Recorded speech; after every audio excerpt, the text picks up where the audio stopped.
Vamos lá.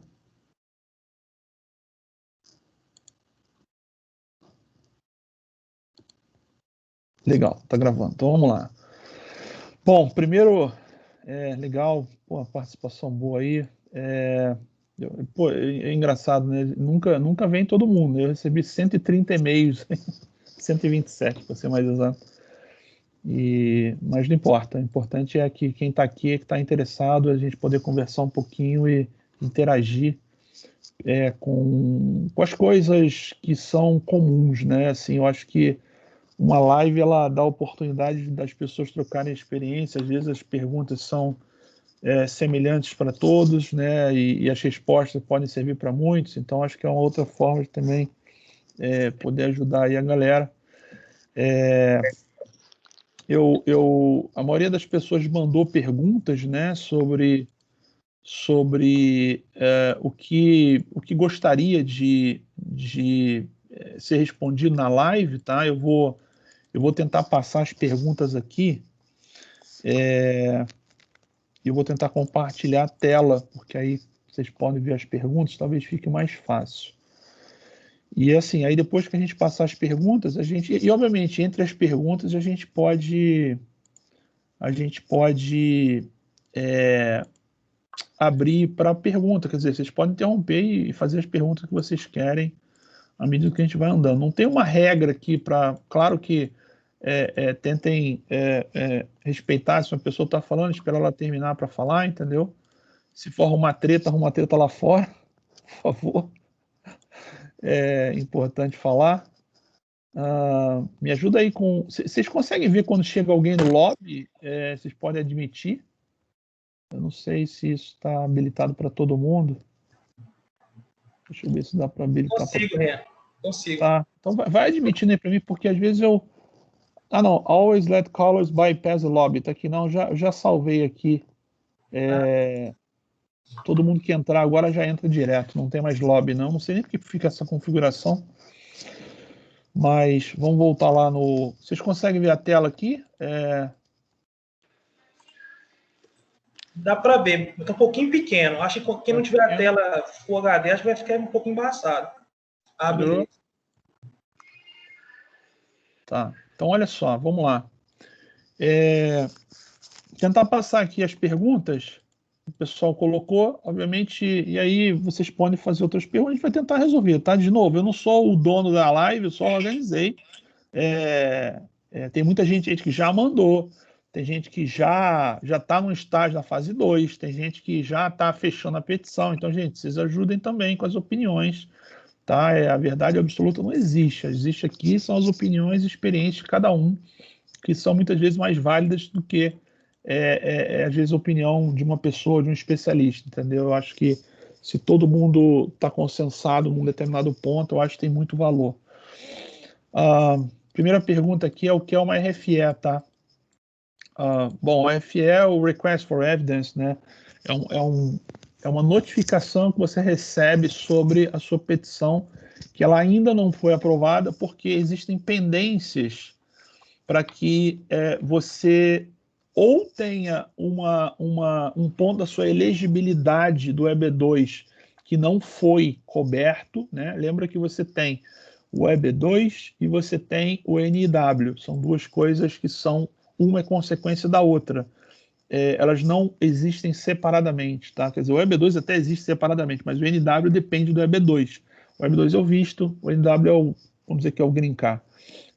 Então, ou uma elegibilidade não está atendida, ou um critério, né, de aprovação do National Interest Waiver não foi atendido, então eles mandam uma notificação, uma carta física que você recebe, tá? Não é um e-mail, não é um telefonema, é uma carta física onde você é notificado no endereço que você informou no seu I-140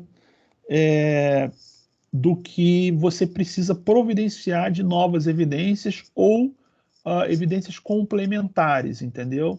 Você pode ter as duas situações. Tem coisas que você não mandou e você precisa mandar, ou pode ter alguma coisa que você mandou, mas não ficou claro e você precisa melhorar aquela evidência.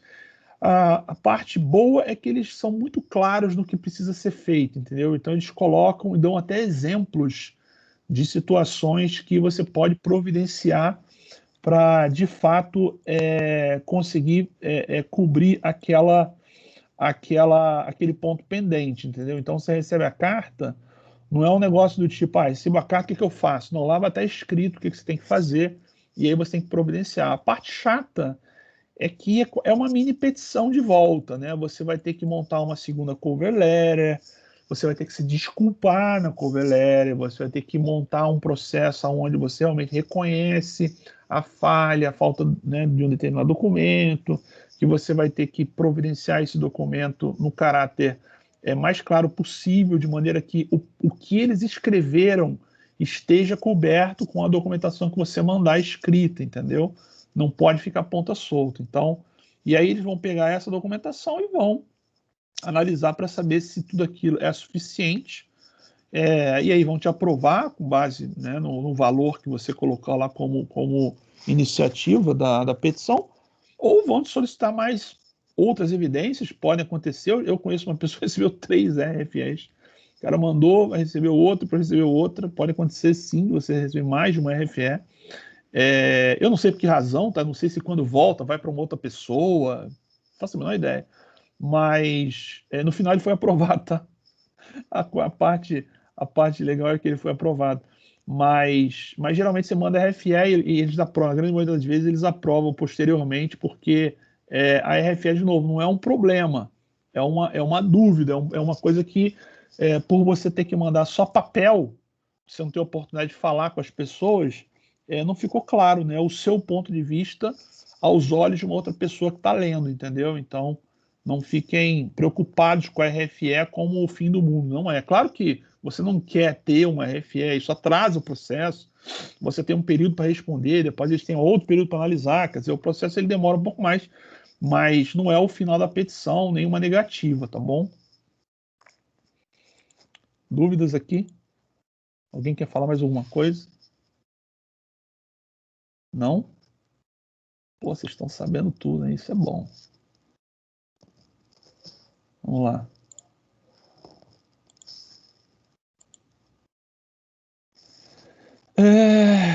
Como posso demonstrar que fiz um trabalho autônomo sem ter RT, somente declaração do RH da empresa é suficiente?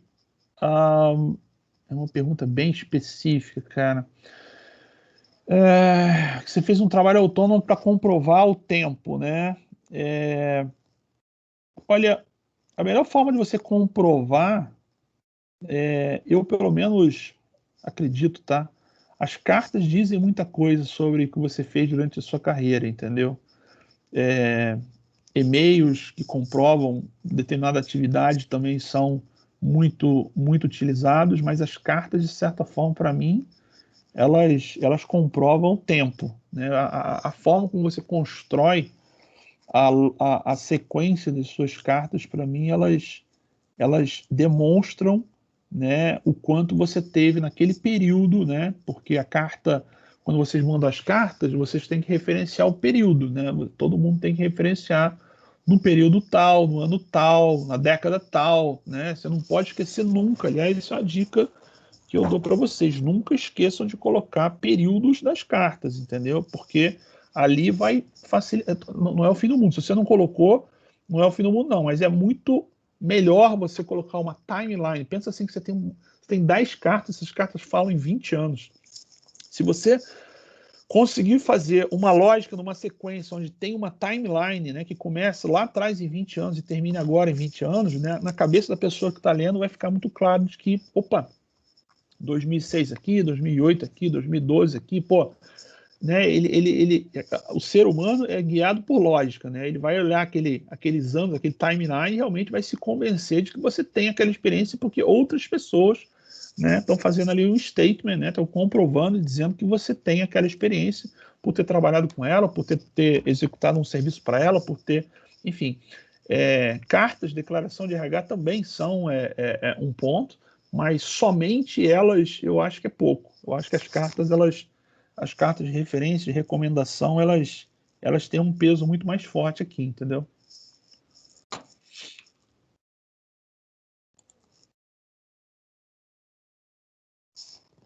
Ainda tá fazendo esse negócio de admitir, né? Eu não sei por que tem isso, cara. Vocês estão me ouvindo bem? Eu tô falando aqui, eu não sei se vocês estão me ouvindo. Eu estou, Reno. Ah, então tá bom, graças a Deus. Eu não sabia se eu tava falando um monte de coisa que ninguém tava ouvindo nada. Vamos voltar lá na... Eu não sei o restante do pessoal, mas eu estou ouvindo. Ah, não, mas se um tá ouvindo... Beleza, ouvindo. Renan. Tá legal. Ótimo. Beleza, gabarito. Eu coloquei o fone para poder ouvir melhor. O áudio estava um pouco baixo, mas depois que eu coloquei o fone, ficou perfeito. O fone ajuda muito. Aliás, eu comprei um fone sem fio, que é muito bom.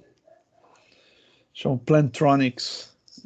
Um cara amigo meu indicou, ele tem 2 microfones, cara. Ele faz com que o barulho fora daquela área não entre no seu microfone. É um negócio surreal. Muito bom. Vamos lá. Business plan ou personal plan? Porra, essa pergunta aqui é bem interessante, né?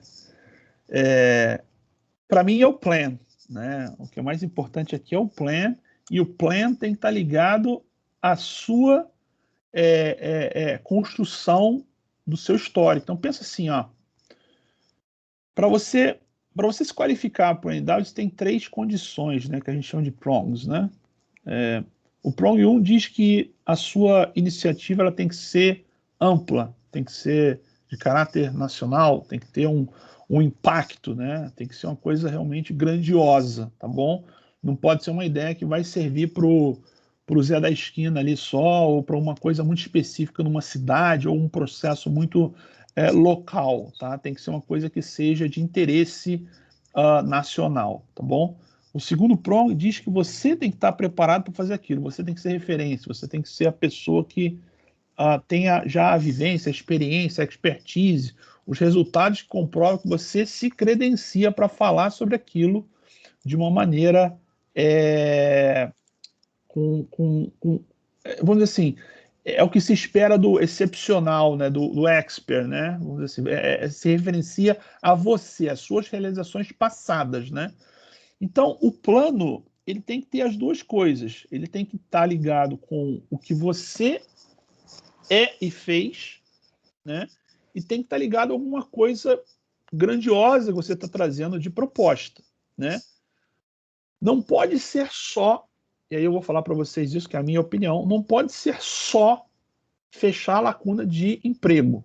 Eu acho que fechar a lacuna de emprego é uma coisa importante, ajuda, tem interesse nacional, mas só isso por conta, ele não é mais, para mim, na minha opinião, um fator determinante da sua aprovação. Por quê? Porque você tem mais candidato por vaga, né? Se todo mundo da área médica for aplicar e achar que todo mundo agora, porque não tem médico nos Estados Unidos, então já ganhou meu green card, não é assim, porque você tem mais vagas, desculpa, tem mais candidatos do que vaga. Então, a realização do seu ponto de valor na sua petição, que é o seu plano, né, é que vai, de fato, definir o quanto aquilo vai se tornar mais peso, menos risco para você. Aí você pensa, pô, mas eu faço um plano de negócio ou um plano profissional? Na verdade, você vende um produto ou você se vende como produto, né? Vai depender do que você fez, entendeu? Determinadas profissões, elas estão mais ligadas a você como produto. Você é o próprio produto, você vai se vender, você vai vender seu conhecimento, você vai vender a sua expertise, você vai fazer as coisas acontecerem porque você é o produto, está dentro de você, você não consegue vender o produto que você é o próprio produto. O business plan é quando você tem alguma coisa externa, você vai prover algum serviço, algum produto que você vai criar, né? E isso vai se transformar num negócio. Só que para você poder convencer que você efetivamente pode construir um plano de negócio, você precisa de 2 coisas. Você precisa provar que você sabe fazer um negócio, que você tem essa expertise, então você vai precisar de um bom plano que demonstre isso, de um nível de detalhe onde você vai calcular a semana do seu break-even, você vai efetivamente entender quando que o seu payback vai entrar, até quando você vai utilizar dinheiro do seu caixa. Você vai ter que ter alguns detalhes, então você vai ter que montar isso muito bem feito. E a segunda coisa, você tem que ter tido uma experiência passada que comprove que você tem aptidão a tocar um negócio, entendeu? Não adianta simplesmente dizer que você vai fazer se você nunca, em momento nenhum da sua carreira, você teve um determinado... agora eu quero empreender. Eu já entendi que você quer empreender, só que você nunca empreendeu, você nunca fez nada relacionado a empreendedorismo, agora você quer criar um negócio. Então, é muito comum ter negativas negativa não, RFIs de plano, porque o plano não ficou muito claro no ponto financeiro, quanto você de fato vai gerar de valor para os Estados Unidos, entendeu? Alguma coisa não está fechando, ou você não tem a bagagem necessária para tocar um plano de negócio, entendeu? Então tem que estar atento a isso para você não se enrolar e achar que não, vou fazer um business plan de uma ideia fantástica, né? E essa ideia tem que falar com o seu background e lá na frente não dá glue, né? Entendeu? Quando você pede para alguém fazer um business plan para você, você tem que estar atento no que esse business plan representa sobre você como ponto central, entendeu? O plano tem que estar falando de coisas que você desenvolveu, que você realizou, né? E numa proposta futura, entendeu? Esse é o grande valor, que é o Prong 3, né? Que o Prong 3 é a visão futura de quem você é e do que valor que você está trazendo, qual o tamanho desse negócio, a ponto de a pessoa que está fazendo a avaliação se concluir, né? Que você, de fato, merece o privilégio de brincar, porque o valor que você está trazendo é grandioso e você, de fato, tem isso dentro de você e você consegue realizar esse projeto, entendeu? Então, tomem cuidado só com o business plan, porque tem essa, digamos assim, esse trick, né? Essa pegadinha por trás. O professional plan é um plano mais fácil, né? É um plano mais fácil do ponto de vista de ser provado, porque geralmente o professional plan você se coloca como produto. Então, você tem que desenvolver, às vezes, como é que você vai se vender como produto, né? Você vai vender com você com uma metodologia que você conhece, com uma determinada solução de problemas ou busca de oportunidades que só você é muito bom para fazer aquilo, com um determinado conhecimento de algum nicho de mercado que você realmente trabalhou, fez, entregou e você tem comprovação daquilo que você é muito bom. Assim, você precisa mostrar que você é a pessoa que vai resolver um problema que existe dentro dos Estados Unidos. Então, no caso do Professional Plan, você tem que encontrar um problema, um nicho, alguma dentro de uma população, vamos pensar assim, uma demanda de mercado, qual é o público-alvo que você vai atuar, entendeu? Você acha um problema grande ou uma área, você acha dentro daquela área, por conta de com seus olhos, você é tão bom em alguma coisa, que você acha um problema ou uma oportunidade e você desenvolve no Professional Plan o que você faria para resolver aquele problema, entendeu? É onde você vai colocar o seu molho pessoal para efetivamente mostrar que tem um valor por trás, entendeu? E não simplesmente dizer, não, porque eu sou engenheiro aeroespacial e os Estados Unidos precisam de engenheiros aeroespaciais, então, beleza, é só isso que eu estou levando de valor. Aí monta um monte de gráfico lá mostrando que os empregos vão ficar escassos, que não sei o que, não sei o que. Só que somente isso, para mim, não é suficiente. De novo, porque tem mais aplicante do que vaga. Quando eu apliquei em 2017, era um aplicante para cada vaga, entendeu? Agora são 3. Na média, né? Tem área de atuação certamente que é muito mais que isso, mas na média, pelos dados lá do SCIS, são dados públicos, a quantidade de pessoas que aplica sobre a quantidade de vistos médio que é aprovado, porque cada país tem uma cota, dá 3, entendeu? Então, quer dizer, como é que você vai comprovar que você merece mais do que uma outra pessoa? É o quanto de valor que você consegue mostrar, e aí, claro, entendendo que esse valor pode ser maior do que uma outra pessoa que está aplicando e você leva a vaga, entendeu? É assim que funciona. Não sei se vocês lembram agora, uma pessoa que teve aprovação, a menina que foi bailarina, menina excepcional, não vou nem discutir o quanto ela estava credenciada, porque, porra, ela, né, no vídeo que ela gravou lá, o tanto de evidência, de cartas de recomendação, a menina tinha carta da Ana Botafogo, quer dizer, por conta de elegibilidade, ela era perfeita, só que o processo dela passou em 6 meses. Qual é o sinal que eu li daquilo? O sinal é que, primeiro, não é por ordem de chegada, né? Porque tem gente que está esperando há mais de um ano. Pô, como é que ela prova em 6 meses se tem alguém que está esperando há mais de um ano? Então, não é por ordem de chegada. A conclusão que eu tenho é por área de atuação. Na área de atuação dela, artes, né? Provavelmente ela tinha menos aplicantes, ela se destacou porque ela levou um valor maior e ela levou a vaga, entendeu? Não sei se alguém concorda ou discorda, mas a leitura, para mim, da aprovação dela, eu não me recordo o nome da moça, ela foi recente, agora ela colocou lá no grupo o projeto dela que foi aprovado, o processo que foi aprovado, mas essa é a leitura que eu tenho, entendeu? De 6 meses ela aplicar e já recebeu o I-140, entendeu? Vamos lá. Dúvidas aí, pessoal? Querem comentar alguma coisa? Gente, fale. Eu tô falando aqui, às vezes eu vou ficar mudo, hein? Ô, Renan, Vamos lá. Fala aí. é o seguinte, a gente falou aí do business plan, do personal plan. Você começou a falar a sequência do personal plan, daqui a pouco você já pulou para o business plan. Você poderia dar a sequência aí só dos títulos, para que a gente pudesse seguir aí a linha de raciocínio, por favor? Você está dizendo do título? Desculpa, eu não entendi o título. Tá Não, dizendo, você começou a falar do professional plan, aí você falou a sequência, que a gente tem que... daqui a pouco você pulou para o business plan, e aí já me perdi tudo. Na verdade, foi o contrário. Eu comecei a falar do business plan.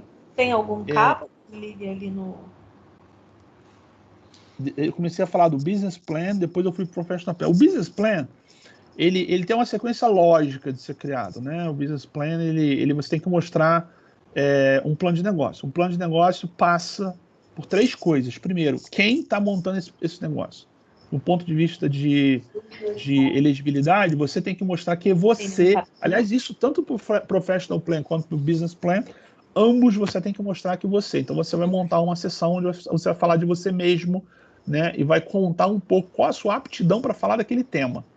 Entendeu? Você tem que criar isso, essa digamos, iniciativa desculpa, iniciativa, nessa introdução de valor, onde você vai se apresentar. Falar, ó, eu sou o Rubens aqui, eu quero me colocar aqui para falar sobre esse tema por causa disso. Você vai montar isso. É o primeiro grupo de capítulos, vamos dizer assim. O segundo é onde você vai falar do problema, né? Todo plano, ele só existe por uma razão. Tem que ter um problema para resolver. Se não tiver um problema, não tem plano. Entendeu? O plano só existe porque você tem um problema. Se você não tem um problema, ache o problema. Entendeu? É o que eu falei do professional plan, né? Geralmente, professional plan, você estuda uma área, uma área de nicho, né? E por você conhecer muita coisa, você acha um problema, uma oportunidade.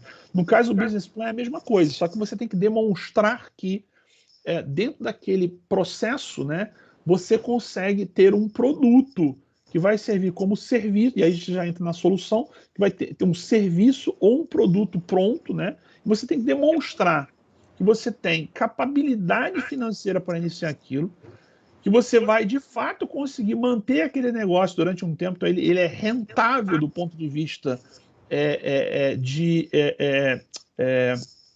continuidade no tempo, né? Então você vai ter que provar, por exemplo, é muito comum você ser questionado se você tem o caixa inicial para dar o up, né? No caso do CAPEX inicial, para você montar o seu negócio, entendeu? Então o seu negócio vai começar a fazer caixa em 2 anos, você tem que se manter, né, dentro desse período de 2 anos com a sua capacidade financeira para girar o seu negócio, entendeu? E não pode ser uma coisa de, vou aumentar minha carteira de clientes. Tá bom, mas você está aumentando sua carteira de clientes com base no quê? Entendeu? Qual é a sua lógica por trás para você efetivamente ter um número de clientes onde vai te gerar receita, né? Como é que isso fala com o mercado, quanto que competidores estão fazendo em relação ao número de clientes, para você se posicionar num negócio que faça sentido, porque senão, de novo, se não fizer sentido para você que está fazendo o plano do ponto de vista financeiro, para o cara que vai avaliar e às vezes não conhece esse tema a fundo, vai fazer menos sentido ainda, entendeu? Então, o plano você tem que ter a escolha de uma demanda de mercado onde você vai ter um problema para resolver. Dentro daquela demanda de mercado, você vai ter que selecionar alguma coisa que seja uma fatia representativa daquela demanda, onde você vai atuar e tentar mostrar que existe um problema ali, e você vai usar uma metodologia de construção de um negócio que vai suprir aquela demanda, que pode ser um produto, pode ser um serviço, entendeu? E você, claro, vai ter que colocar a estrutura do seu negócio para rodar, você vai ter que calcular qual o seu CAPEX inicial, qual o seu OPEX mensal, quantas pessoas você vai ter que contratar para tocar aquele negócio, vai ser um negócio solo, ou vai ser um negócio que você vai abrir com outra pessoa, ou você vai ter uma LLC, ou vai ser uma corporation, você vai, entendeu? Você tem que colocar todos esses pontos dentro da criação do seu business plan. E no final você tem que concluir dizendo, obviamente, que o seu business plan é um business plan que realmente fecha o problema que você evidenciou por conta dessa atuação que você gerou como solução, por conta que você é a pessoa. Isso que é o mais importante do plano, gente. Você não pode fazer um plano e o plano ser a solução por conta do plano, por conta das coisas que você escreve conectadas a você. Oi, desculpa. Alguém falou alguma coisa? A conexão aí tá ruim, tá picotando o seu áudio, não tá dando para ouvir direito. Eu acho que tem alguém que está com o microfone aberto. Você consegue travar essa pessoa? Deixa eu ver aqui. Mute all. Pronto. Travei todo mundo. Agora ninguém está com o microfone aberto. Deixa eu só liberar o Paulo aqui. Paulo, você ia falar. Só para falar que tava ruim o áudio, por isso que eu interrompi. Desculpa aí. Pode continuar. Tá bom. Melhorou agora? Tá ouvindo melhor? Yes. Tá bom. Aí. Então, de novo, o plano pro business plan, né? Ele tem que tratar de um problema com uma solução que vai ser um negócio, um modelo de serviço ou um produto que você tem que provar que financeiramente ele é rentável, ele se sustenta no tempo, tá bom? Isso é uma coisa, ele vai gerar emprego, ele vai, né, você vai montar um negócio, você vai gerir aquele negócio, tá bom? Só que você tem que montar um negócio que fale com o seu passado. Você não pode montar um negócio de pet shop se você é cardiologista, entendeu? Uma coisa não dá fit com a outra. O professional plan é muito semelhante. Você vai montar, você vai achar uma demanda de mercado, vai achar um público-alvo, que na verdade é a pequena fatia da sua demanda de mercado. Você vai achar um problema para resolver, uma oportunidade que você enxergou.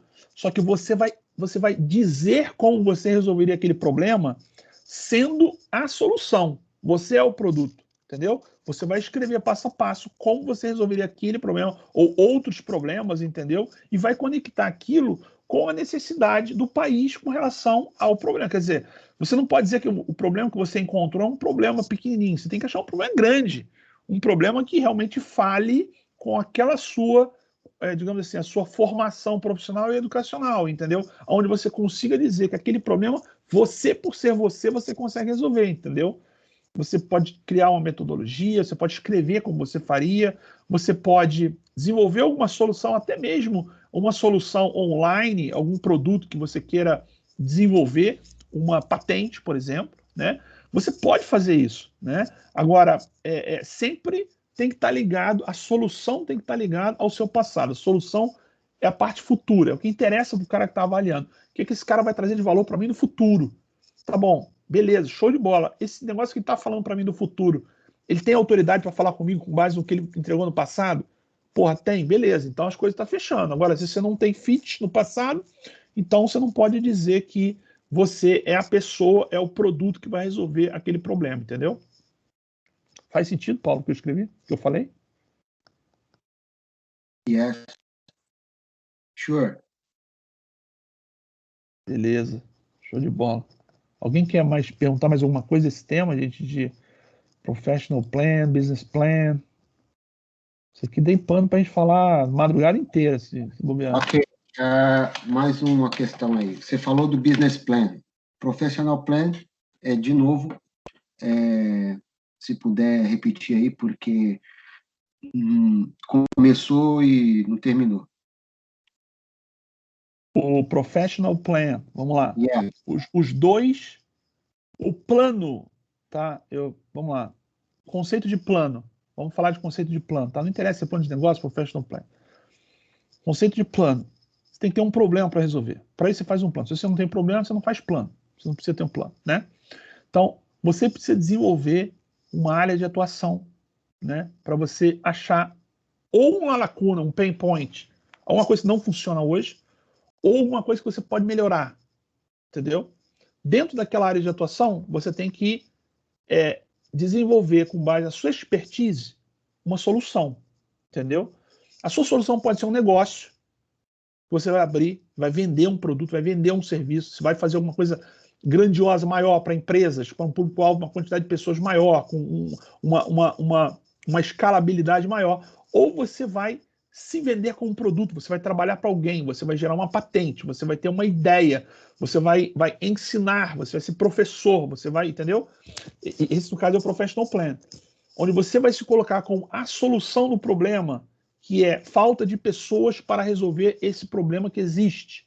Entendeu? Você vai demonstrar, claro, que a falta de pessoas é parte do problema, mas a sua solução que você vai ter que escrever no Professional Plan para aquele problema que você achou, né? E por isso que ele é personificado. Por isso que eu não concordo com quando as pessoas contratam Personal Plan, Professional Plan com empresa e tal, porque as pessoas têm que criar o detalhe sobre o que você é capaz de entregar de valor. Porque se você já consegue escrever isso, você não precisa de ajuda de ninguém para montar o seu plano. Não precisa de ajuda de ninguém. Se você escrever o quanto de valor você consegue entregar sobre aquele problema que você achou, ou aquela oportunidade que você identificou naquela área de atuação que você entende, que você viveu a sua experiência profissional, você não precisa de ajuda de ninguém. Entendeu? Agora, geralmente, o que eu vejo é que, às vezes, os planos, né, que as empresas montam assim, por padrão, né, eles vêm extremamente formatados num modelo fantástico, mas o conteúdo ele não fala, ele não conecta com o seu passado, conecta com você, entendeu? Não fica claro o seu valor, fica claro o valor da solução, fica claro o valor do negócio, fantástico, a solução maravilhosa, mas não conecta com você. O que você iria realmente fazer o fit, né? E esse, na verdade, é o Prong 2, né? Com o seu passado, entendeu? Então, o Professional Plan é o mesmo conceito do Business Plan, só que a solução não é um negócio que você tem que mostrar capacitado no tempo e valorizado numa rentabilidade, né, de grana, de quanto você consegue sustentar isso com relação a uma atuação em mercado. Você vai precisar estudar mercado, vai precisar estudar competidores, você vai ter que ter investimento inicial, enfim, tudo isso. O Professional Plan é uma solução onde você vai, de fato, dizer o que você faria para resolver aquele problema. Qual é a sua cereja de bolo que você daria para que aquilo que você está dizendo, de fato, o cara fale, porra, estou precisando de engenheiro aqui nos Estados Unidos. Cara, mas esse cara aqui tem uma solução para um problema que é fantástico, que eu percebo que ele existe, e esse cara tem um negócio que realmente faz todo sentido, e eu acho que ele deveria receber o privilégio, porque a solução dele é uma solução melhor, ou é alguma coisa que realmente destaca e fala com o passado dele. Então, eu acredito que ele está apto a vir aqui realizar essa solução para mim no meu país, entendeu? Ok. Ô, Rênio, tem o Rafael e o Elias lá querendo perguntar também. Manda vir aí, o pessoal levantou a mão aqui, que eu... Fala aí, o Elias, você que tá na fila aí primeiro, cara. Eu acho que o Rafael tá primeiro que eu. Na lista aqui, beleza. Fala aí, Rafael.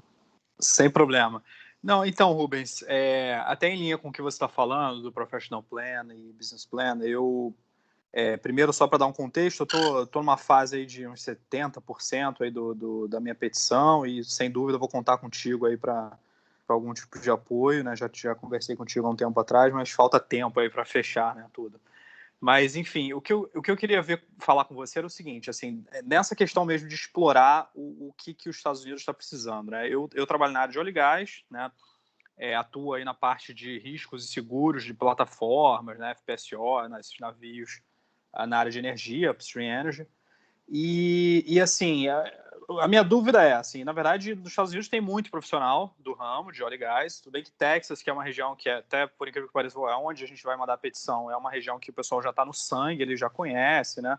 Sabe da importância nacional, etc.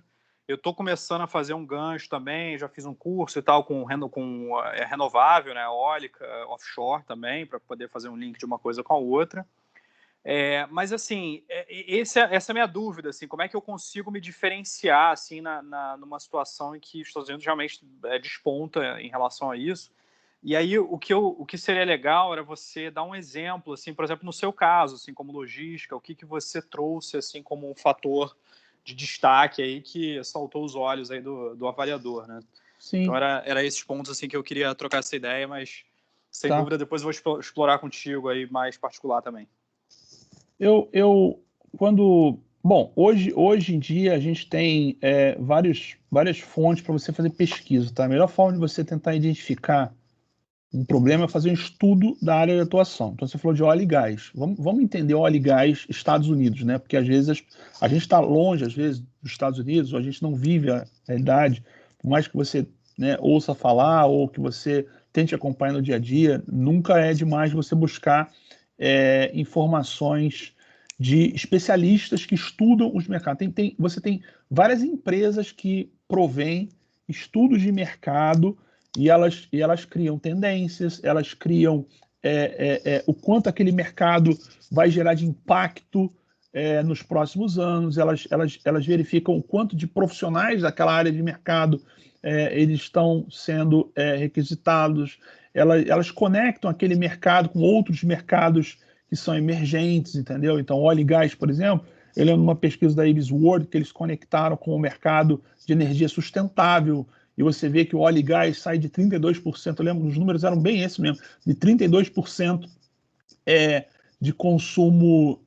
Aliás, pô, o Léo tá aí, né? O Léo tem esse número, a gente montou essa porra junto, né, Léo? De 32% para. E energia renovável vai para 20%, um negócio desse, né, Léo? Tem 10 anos. Eu lembro que a gente fez isso e colocou. Não sei se eram esses números, Léo. Você sabe? Você lembra se era isso? Eu não lembro quais eram os números exatos. Mas a gente montou esse estudo e mostra claramente, por exemplo, oportunidades. Então, vamos dizer assim, ó, você tem uma bagagem com energia sustentável. E você, com alguns estudos, você demonstra que a energia sustentável nos Estados Unidos vai sair de 8% de consumo para 20% de consumo. Porra!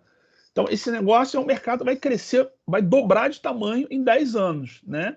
Então, claramente, todas as iniciativas que estão ligadas à energia sustentável, né, ou renovável, né, dentro dos Estados Unidos, são iniciativas que estão, de fato, falando com a demanda, né? Qual é o problema? O problema é que a demanda aumenta e se você não tiver infraestrutura para suportar aquilo e tecnologia para acompanhar, você, de fato, vai ficar para trás. Então, esses relatórios, tem várias empresas que provêm, né? Uma que eu uso, na verdade, porque eu assinei, né, um pacote com eles por causa da mentoria, é a Ibis World, né? Onde eu faço esses estudos de mercado com base nos relatórios que eles têm e ajuda as pessoas dando direcionamento, entendeu? Aqui, esse relatório aqui está dizendo que a sua área de atuação vai ter essa mudança e tal. Então, uma das fontes para você buscar o problema é você entender o mercado. O que o mercado, para onde ele está indo, o que ele existe e aonde que aquele mercado, com base na sua expertise... Oi. Eu estou deixando aí o estudo de 2020 já de prontidão aí para o colega. Eu coloquei no chat da reunião aí. Ele fala todos esses dados gratuitamente aí no chat, ok? Vê se ele consegue acessar e depois pede ele para dar um... Sim, porque o chat todo mundo tem acesso aqui no... Ok. Tá aqui, ó. Dá uma olhadinha aí que você vai... Electricity. Tudo, Rafael. EIA.gov. Legal, Paulo. Então, a primeira coisa é você buscar informações sobre o mercado. Então, por exemplo, a fonte aí que o Paulo colocou é uma fonte. Você pode ter várias fontes onde você estuda aquele problema. Você faz o estudo do mercado para achar o problema, entendeu? E como é que você acha um problema? Você vai falar, porra, aí entra a tua expertise. Você vai entender o mercado, vai perceber o quanto aquele mercado está indo para algum caminho, o quanto ele está se movendo, e você, aí que entra você, entendeu? São os seus olhos que você vai perceber que alguma coisa ali poderia ser feita melhor, diferente, né? Eu vou dar o meu exemplo, você pediu para dar o meu exemplo, né? O que eu fiz na época? Né? Eu trabalho com supply chain e logística, a vida inteira eu fiz isso, né? Eu fiz engenharia de computação e a vida inteira eu trabalhei com supply chain e logística. Eu achei um estudo de mercado aqui onde as empresas, as grandes empresas de CPG, né, que são as empresas de bens de consumo, né, Unilever, Walmart, né, enfim, Best Buy, elas estavam tendo um excesso de estoque, né? A tendência do mercado mostrava que o custo de estoque dessas empresas mais que triplicava em 15 anos por conta do crescimento exponencial e a falta de previsão correta de demanda e uma falta de gerenciamento do estoque correto, né? Então, eu percebi aquilo, e o que eu falei? Eu já tinha, na verdade, um solver que eu tinha desenvolvido para minimização de estoque com base em restrições do mercado, restrições de demanda, restrições de capacidade de entrega, capacidade de armazenagem. Então, eu desenvolvi um solver, né? E eu fiz uma simulação e eu mostrei o quanto determinadas empresas, e que são empresas que têm dados públicos, né? Então, essas empresas reportam o quanto de estoque elas têm, né? Eu falei, olha, essas empresas aqui com base com relação a esse nicho de mercado de CPG, né, que é bem de consumo só, essas empresas, se elas puderem otimizar o estoque, elas têm tantos % de redução, né, na veia, entendeu? E calculado, né? Eu mostrei lá no meu plano, por A mais B, que dava para fazer isso, mostrei a fórmula, mostrei a equação, né, do solver, né? E abri a equação do início ao fim, foram 2 páginas só de equação, e isso mostrou de fato realmente que, não, peraí, olha só, pode não ter mostrado no detalhe quanto que o Rubens ia reduzir de estoque lá do Walmart, se fosse, né? Não é nada disso, mas o mais importante foi mostrar o problema que estava crescendo no tempo, mostrar que você, com o seu background, você poderia trazer uma solução. Por mais que a solução ali não esteja no nível de detalhe que o cara precisa para provar, afinal de contas, o cara não entende nada daquilo, ele entende muito pouco, entendeu? Mas pelo fato de você mostrar ali com a sua metodologia que faça sentido, né? E demonstrar, né? Eu, por exemplo, quando eu deixei o solver, eu criei um site online, eu coloquei o site para o cara, coloquei, se você quisesse rodar um cenário de simulação, tá aqui os dados, você pode ir lá no site, colocar você mesmo e tal. Então, eu fiz algumas coisas que demonstrava a minha capacidade técnica, né, e a minha experiência passada num problema que os Estados Unidos tinha futuro, que não tinha nada a ver comigo, mas que eu podia ajudar a resolver, entendeu? Deu para entender a resposta ou foi muito... Maravilha. Obrigado, Rubens. Perfeito. Tá bom.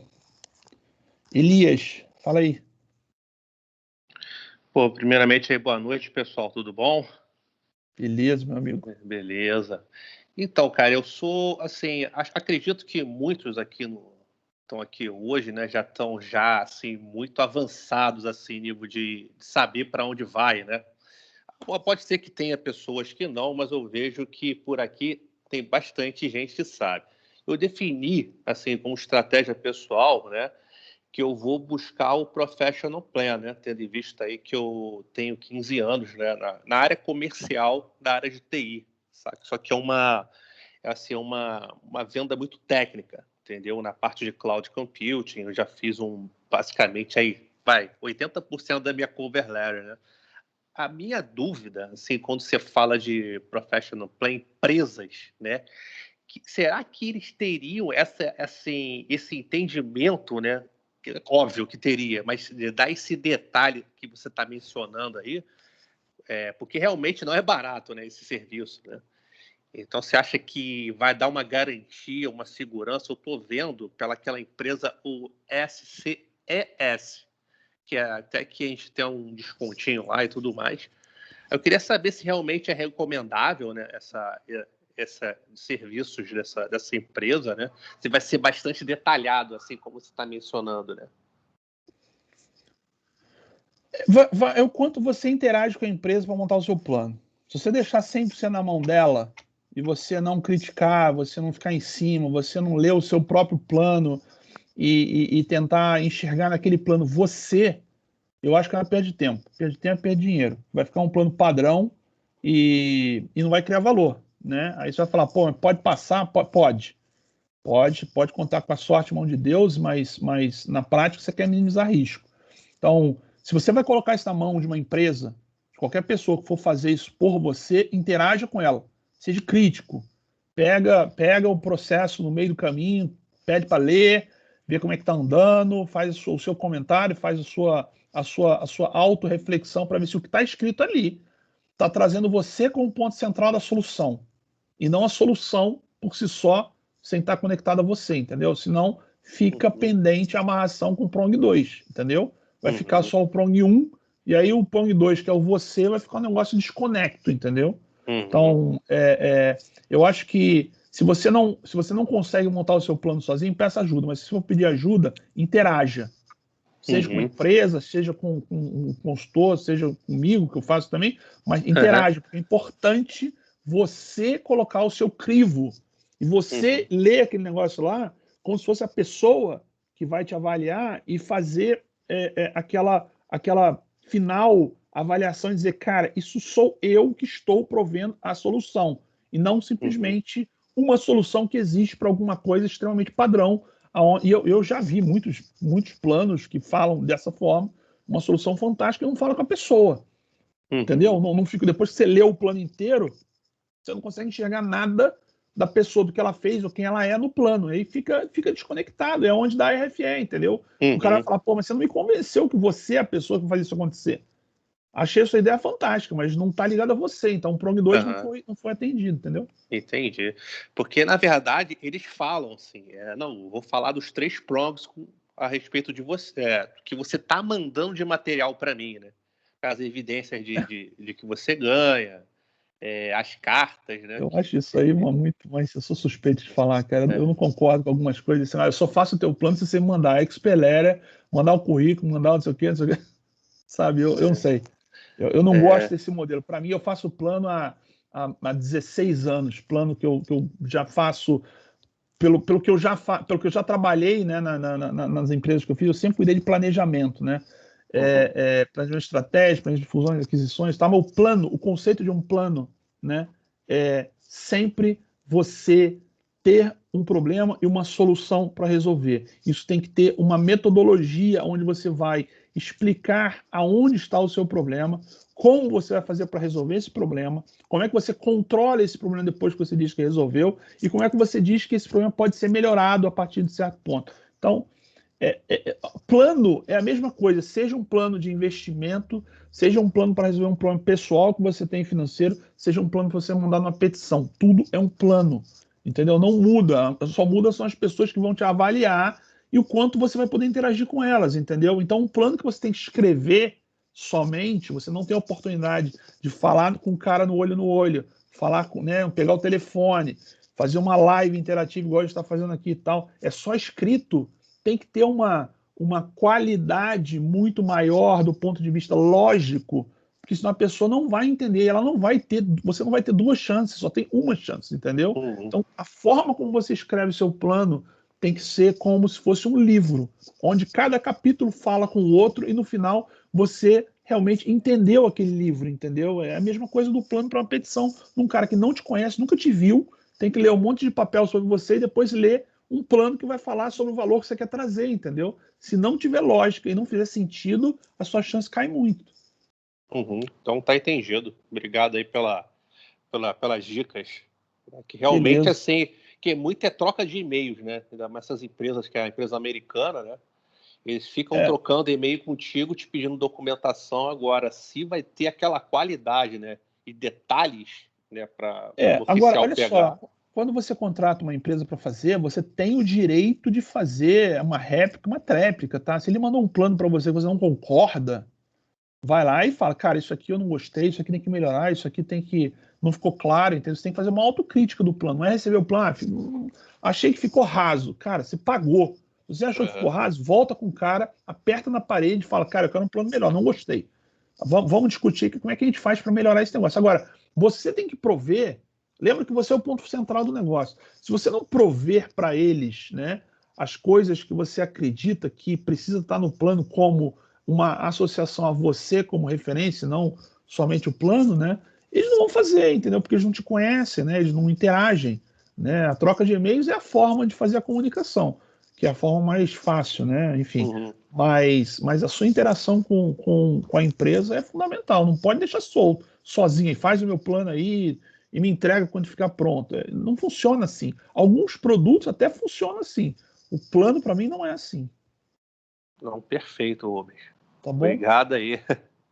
Fala aí, Marcos. Ô, Rubens, te falei que eu já enviei, né, minha petição. Mas uma coisa que eu tive bastante preocupação quando eu estava fazendo eu fiz um misto de business plan com personal plan, né? É o seguinte, é porque às vezes a gente tem até uma ideia boa, assim, não sendo muito macro, até focada em detalhes, assim, mas eu ficava muito preocupado em relação ao capital inicial, sabe? Porque se você é famoso, ou já tem muito dinheiro, conseguiu juntar a vida, durante a vida e tal, você tem outros até vistos, né? Mas eu ficava pensando assim, vamos supor, eu tenho que falar de um capital inicial para um investimento. Eu posso falar que eu posso trabalhar também uns 2 anos, ou então juntar investidores para parceiros, né? Negócio. Eu entendi, esse ponto é muito importante, né? Todo negócio tem que ter um capital inicial para você começar, para você ter, né? Você vai fazer a captação de ativos, você vai contratar pessoas, você vai comprar estoque, você vai, enfim, não tem jeito, você tem que ter um investimento inicial. Alguns produtos requerem investimento menor, alguns produtos maior, mas não é o inicial só. É a partir do momento, é o período que você, até o período que você tem o teu break-even, entendeu? O break-even define quanto o seu negócio começa a se tornar rentável, onde você começa a ganhar dinheiro, né? Então, aquele período inteiro, dependendo do teu negócio, o negócio pode ser um mês, pode ser um ano, pode ser 10 anos, entendeu? Aquele período você precisa ter um capital que cobre os seus custos operacionais mais o seu capex de investimento, entendeu? Isso aí é fato. Não tem jeito, você tem que mostrar. Aí você vai falar, pô, tem aqui, precisa de $100 mil para fazer esse negócio funcionar. Aí você vai falar, pô, mas onde é que eu vou tirar $100 mil? Cara, é aquele negócio, porra, você, quando vem para cá, teoricamente, você vai vir para cá e vai imigrar. Pô, você tem um imóvel no Brasil que é de $700 mil, cara, é o seguinte, aqui, ó, o meu imóvel eu vou vender, entendeu? Eu vou vender o meu imóvel e é aqui que vai vir a minha fonte para fazer o investimento inicial do meu negócio lá nos Estados Unidos. A partir do momento que eu estiver trabalhando, eu vou ter, dentro do meu plano de negócio, tem você como parte da captação de lucros, claro, você vai tirar um valor, entre aspas, de salário mensal para você. Então, aquilo vai ser seu trabalho. Então, você vai se sustentar com aquilo até o momento que você vai ter o teu break-even, você vai usar o seu patrimônio como investimento inicial. Isso é muito comum. As pessoas, às vezes, falam, pô, eu tenho que comprovar $40 mil para ir para os Estados Unidos e eu não vou ter esse dinheiro na veia, livre, né? Gente, não é que você não tem que ter $40 mil em cash para comprovar. Você pode ter $40 mil no imóvel que você está vendendo, um terreno que você colocou à venda, que ainda não vendeu, entendeu? Então, assim, não é... De novo, você está imigrando de um país para o outro, sabe? Ninguém está querendo que você faça um tipo de loucura, que você tenha um dinheiro sobrando, porque as pessoas sabem que se você tiver um dinheiro sobrando, você vai para outro tipo de visto. Você tem $500 mil sobrando, você pega lá um EB5 e resolve a tua vida, você não precisa fazer o EB2, entendeu? Agora, as pessoas que querem abrir um negócio, que precisam do investimento inicial, tem que comprovar. Mas a comprovação não significa que tem um dinheiro em cash naquele momento, vamos dizer assim, a hora que você manda a sua petição. Você pode falar, eu tenho um terreno, está aqui a escritura, está aqui a comprovação do imposto de renda, esse terreno é meu, eu já anunciei o terreno agora, está aqui, está anunciada a foto do anúncio, esse terreno, está vendo o valor aqui? Esse valor em reais, em dólar, comprova aqui o meu investimento inicial, essa é a grana que eu vou usar para abrir o meu negócio quando for para os Estados Unidos. Está comprovado, acabou, entendeu? Tá certo, Renan. Eu fiz tipo um algoritmozinho, mas eu fiz um gráfico, coloquei um gráfico, né? Nele eu mostrava assim, se eu tiver tanto no começo, eu consigo chegar a aplicar mais metas, né? E vender serviços e produtos, tudo que eu desenvolvi lá. E a partir do tanto que eu tiver inicial, ou conseguir mais ou investidor ou parceiros, né? Nesse negócio, aí eu fiz tipo um gráfico aqui do tanto que eu consegui atingir em 5 anos, projeção para 10 anos, mas assim, essa parte de comprovar um valor inicial é uma coisa que realmente... Cara, Marcos, se tiver alguma dúvida, os caras vão te mandar a RFE, vão precisar comprovar. Você vai fazer isso que eu te falei, entendeu? Você vai mostrar, ó, eu não tenho a grana aqui agora, mas eu tenho esse patrimônio aqui. Tá vendo? Meu patrimônio total é $1 milhão, sei lá, vamos dizer assim, não importa quanto. Pô, eu vou pegar aqui $200 mil aqui, é o meu patrimônio de investimento inicial. Tá aqui, você já comprovou. Você está imigrando, tem um prazo para as coisas acontecerem. Então, ninguém exige que você tenha um dinheiro sobrando na conta do banco lá parado para você mostrar, entendeu? Não funciona assim, entendeu? Tá? Certo, beleza. Essa é uma pergunta que, inclusive, eu fiz lá atrás, né? O meu processo, quando eu fiz, eu também fiz esse negócio sozinho. Eu comecei em março, chegou em outubro, quando eu ia mandar, deu um frio na barriga, um cagaço. Essa é a palavra, porque eu não sabia se eu estava fazendo a coisa certa. Era o primeiro ano depois do negócio da Nasar, tinha mudado um monte de coisa, não tinha tanta informação. Eu contratei um advogado para revisar o meu processo. Eu dei $5 mil na mão dele, ele revisou tudo que eu tinha feito, né? E uma das coisas que ele falou foi justamente isso, cara. Falou, cara, não se preocupa com comprovação de valor quando você for entrar. Você tem um patrimônio, o seu patrimônio está comprovado, que você tem os requisitos do SIS lá, né? Tem uma tabela lá por número de pessoas na família e tal, não sei o quê. Não se preocupe, você só tem que mostrar que você tem esse patrimônio, que esse patrimônio está sendo disponibilizado para você ter esse cash quando você for imigrar daqui a 1 ano e meio, entendeu? Então, aí eu coloquei exatamente isso. Eu botei a foto do anúncio, eu coloquei a declaração de imposto de renda para dizer quanto que valia o patrimônio, entendeu? Eu fiz tudo isso. E aí eu falei, cara, isso aqui é a hora que eu juntar, transformei em dólar, entendeu? E comprovei, tá? Então, não é nada, eu não estou falando para você alguma coisa que eu acho, é uma coisa que eu fiz, entendeu? E que deu certo, né? De novo, eu na época não tive a FE, então eu acredito que as coisas que eu tenha feito tenham dado certo. Agora, isso foi há 3 anos atrás, onde a relação com o candidato vaga era 1 para 1, entendeu? Eu hoje acredito que algumas coisas mudaram em avaliação. Hoje eu acho, tá? Eu não trabalho no SAS, mas eu acho, do ponto de vista lógico, pensando na cabeça dos Estados Unidos, que é uma mega empresa. Os Estados Unidos é empresa, né? É uma máquina de fazer dinheiro. Então, eu entendo que eles estão fazendo a avaliação do candidato como se fosse uma avaliação de um funcionário que eles precisam para trabalhar numa empresa, entendeu? Ele tem vários candidatos, eles vão escolher quem tem o melhor valor, quem consegue comprovar de alguma forma que tem alguma coisa melhor que o outro, entendeu? Então, hoje isso faz a diferença. Certamente, em algum momento faz. Eu não acredito que eles estão fazendo assim, todo engenheiro manda e aí pega o primeiro que aparecer, se o cara for bom, passa, se ele não for bom, não passa. Eu acho que eles comparam com o segundo, com o terceiro, eu acho que tem um fator ali de comparação simples, que se eles não estiverem fazendo isso, eles são burros, entendeu? Porque você tem mais candidato, cara, se fosse, né, um cidadão americano hoje, eu quero trazer o melhor, eu quero trazer, entre eu, o Marcos e o Paulo, quem é o melhor, não me interessa se eu vou levar 1 mês a mais para avaliar, isso é problema do Paulo, do Marcos e do Rubens, que vão ter que esperar 1 mês a mais, eu quero trazer o cara que é melhor para mim, para o meu país, entendeu?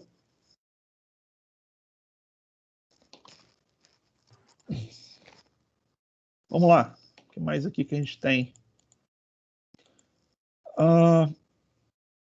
How is status change process?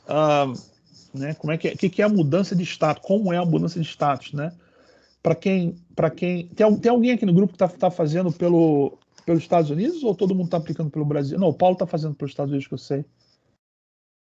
Tem mais alguém ou todo mundo Brasil? Bom, vamos lá.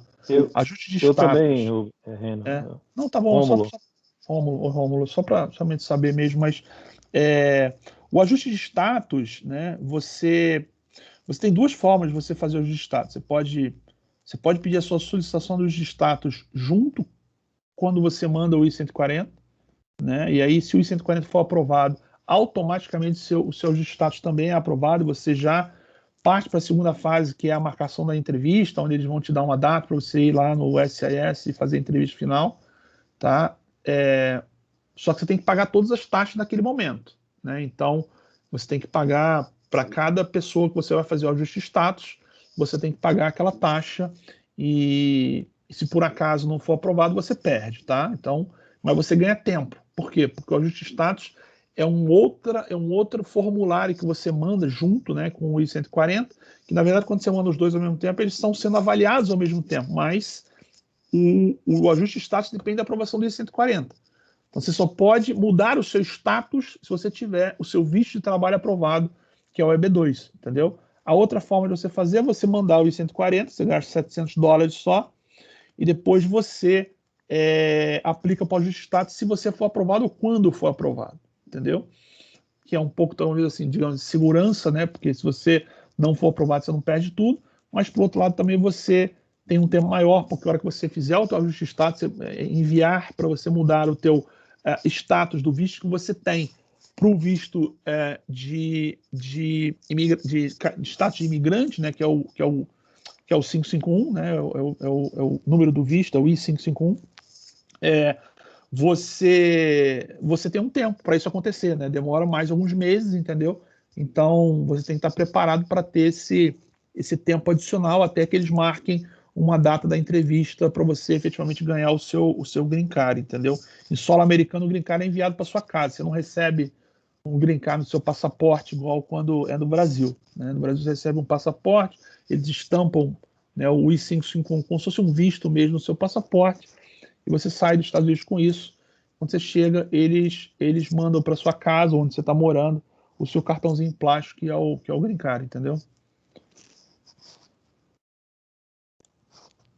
Ficou claro aqui? Dúvida, gente? Vamos lá. How's the best way to start all the process? Melhor forma de começar o processo, né? É uma pergunta muito interessante. Para mim, a resposta dela é sempre pela porta da frente. Agora, pô, mas que diabo é a porta da frente, né? A porta da frente é a porta, é a principal porta, é a porta que você conhece, é a porta que, se você chegar na sua casa à noite de olho fechado, você sabe enfiar a chave na fechadura. Então, é a porta que vai te dizer se você é elegível ou não. Primeira coisa para você entender o processo é o quão difícil vai ser o seu processo, o quão fácil vai ser o seu processo e o que você precisa fazer para se eleger para aquilo, entendeu? O quanto de etapas você vai ter que cumprir para você efetivamente estar apto a receber o privilégio do green card. Existem pessoas que são extremamente preparadas do ponto de vista de evidências, e às vezes as pessoas têm até, vamos supor, poder até aplicar para o EB1, né, que é um visto de preferência anterior ao EB2, né, são para pessoas extraordinárias, não são excepcionais, aliás, são excepcionais, mas também são extraordinárias, né, dentro do conceito da imigração americana.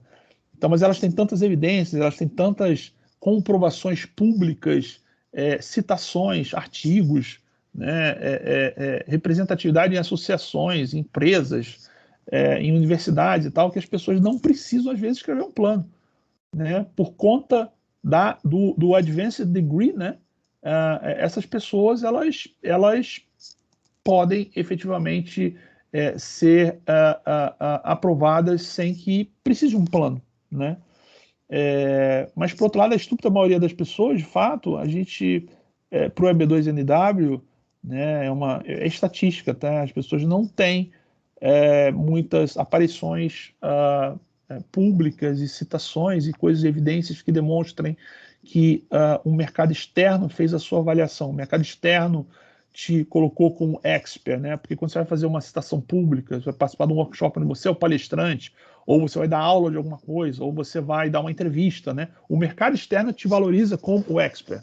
O mercado externo te coloca uma referência, né? E essa é a leitura do Departamento de Imigração. Quando você coloca alguma coisa que alguém de fora te colocou como ponto central, é a opinião de alguém de fora, não é a sua, entendeu? Isso tem um puta de um valor. Então, mas a sua elegibilidade é onde você deve começar, para você entender quais etapas, como você tem que montar a sua petição, entendeu? Se você tem pouco tempo de experiência, o que em outras partes da sua petição você pode melhorar a sua, né, vamos dizer assim, fazer uma análise SWOT, né? Você tem uma fraqueza, que é o seu tempo de experiência, o que pode ser a sua fortaleza, entendeu? Será que não seriam grandes cartas de pessoas super importantes que vão compensar e dizer que mesmo que você tenha só 5 anos ou 6 anos, né, mas você é um cara excepcional que trouxe um benefício gigante quando você trabalhou com aquela pessoa, para aquela empresa, para aquele cliente, entendeu? Então você tem que ter uma estratégia na sua petição com base na sua elegibilidade inicial, entendeu? Você precisa montar esse plano, né, de imigração, né, de uma maneira que ele aceite as suas fraquezas, porque elas são fraquezas,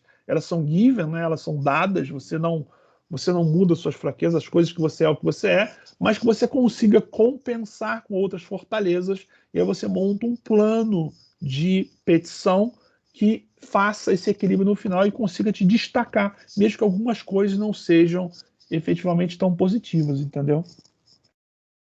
Para mim é a melhor forma de começar. E claro, ler bastante sobre os processos, né? Pegar processos exemplo. Eu fiz muito isso.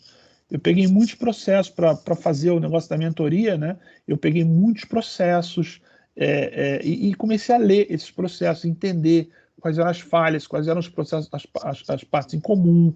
Comecei a perceber o que processos que eram negados, quais eram os pontos efetivamente que aquele processo da mesma área de atuação, né, eram processos que não passaram, entendeu? No departamento de imigração você tem esses processos em caráter público, né? Eles ocultam os nomes, mas eles publicam os processos que foram negados e estudar esses processos para entender como é que você monta a petição. Se for fazer sozinho completamente, você precisa entender essa lógica, né, das etapas, qual é a sua estratégia de valor para você montar isso numa sequência que faça sentido para a pessoa que está lendo, entendeu? Lembrando que ela só está lendo, ela não está lá ouvindo você, né? Nem vendo um vídeo seu, ela está lendo o que você escreveu ali. Se não fizer sentido, não tiver lógica, não fizer de uma forma muito clara para o ser humano, ele não entende, se ele não entende, ele não aprova, entendeu?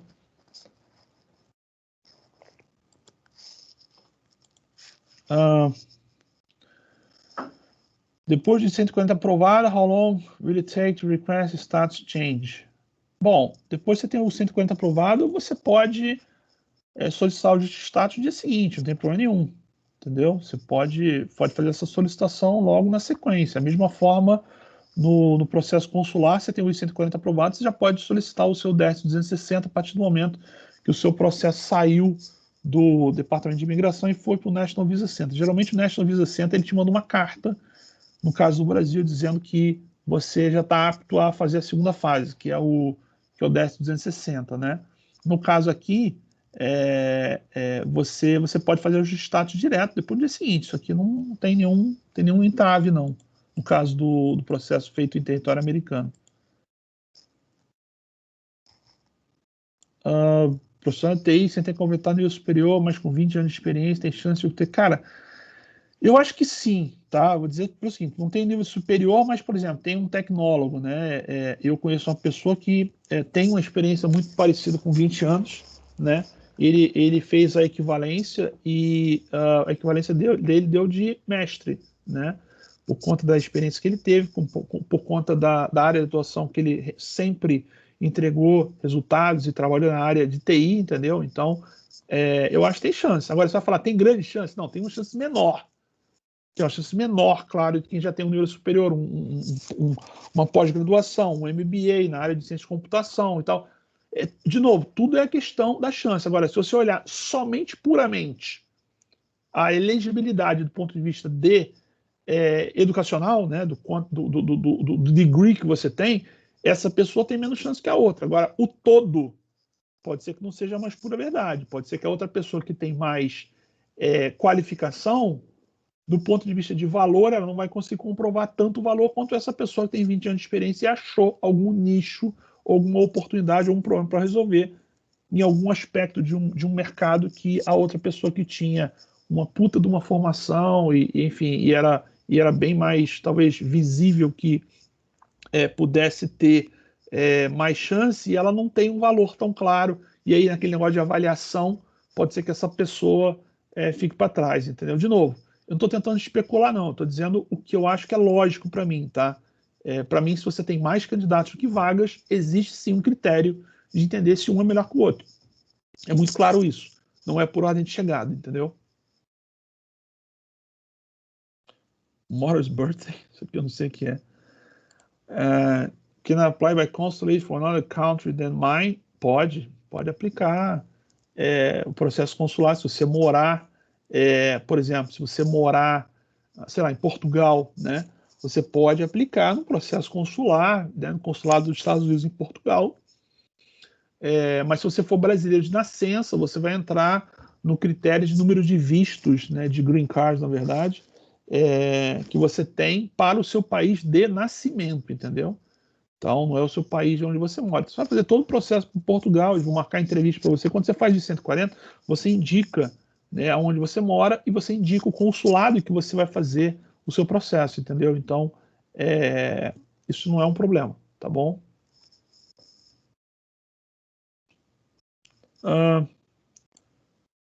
For a professional who works with companies during all professional life, it makes sense to have his own business in the USA. My question regarding professional plan or business plan é aquilo que eu falei, gente. Se a pessoa trabalhou a vida inteira em empresa, né, vai abrir um negócio. Bom, se for um negócio que está ligado completamente ao que ele fez na vida, entendeu? O cara tem uma expert, uma sabedoria para realmente fazer aquilo, pode até ser que passe né, por conta de que está muito ligado, né? Se for um negócio que às vezes não está tão ligado, pode ser que o cara requeira que você comprove que você tem realmente essa qualificação para tocar esse negócio, né? E não adianta você é um puta de um, vamos dizer assim, vamos dar um exemplo aqui, tá? Você é um puta de um cardiologista no Brasil, né? E você vai abrir uma clínica de odontologia nos Estados Unidos. Vai falar, pô, mas no Brasil eu era self-employed, né? Tinha o meu negócio, eu tinha o meu consultório, de certa forma eu tocava o meu negócio. Tá bom, mas o negócio que você quer abrir não fala com a sua qualificação, entendeu? Aí você fala, mas se eu abrisse uma clínica de cardiologia nos Estados Unidos, falei, pô, legal, só que abrir clínica médica aqui é um investimento gigante. Se você comprovar que você tem esse investimento, né, de alguma forma, eu não vejo tanto problema, né? Mas tem que, de novo, tem que estar falando com o seu passado e você tem que mostrar com números que esse negócio é sustentável no tempo, entendeu? E para isso tem que conhecer o mercado americano. Entendeu? Por isso que aquele negócio das pesquisas é importante, né? As informações que tem na internet com relação à pesquisa de mercado são importantes vocês usarem, porque isso vai servir de base para vocês entenderem o mercado, para poder efetivamente dizer que aquele negócio que você quer montar, ele fala com uma lacuna, uma necessidade de alguma coisa dentro do mercado americano, entendeu? Senão fica vago, é um negócio que você cria uma solução para um problema que não existe. Então, para que serve a solução? Para nada, entendeu? Para nada. É uma coisa que, né, não adianta, que não vai ser útil. Se não é útil, não vai ser aprovado, entendeu? Porque você não conseguiu demonstrar o prong 1, que é o prong, no caso da sua solução de caráter nacional. Se você não tem um problema, como é que você consegue demonstrar o prong 1, entendeu? Dúvida, pessoal? Alguém quer fazer uma pergunta? Estamos tranquilo? Vamos lá. Tentar achar outra aqui. Cadê a pergunta? Como é o desenvolvimento do plano profissional? Eu já falei, tá? Não vou voltar aqui. Preciso me preparar para responder as possíveis RFEs para aprovação dos 140 já enviado. Sendo de grande valor saber quais aspectos das RFEs são comumente pedidos para o SIS. Então, construir um mapa mental para atividades. Peraí, cara, peraí aqui.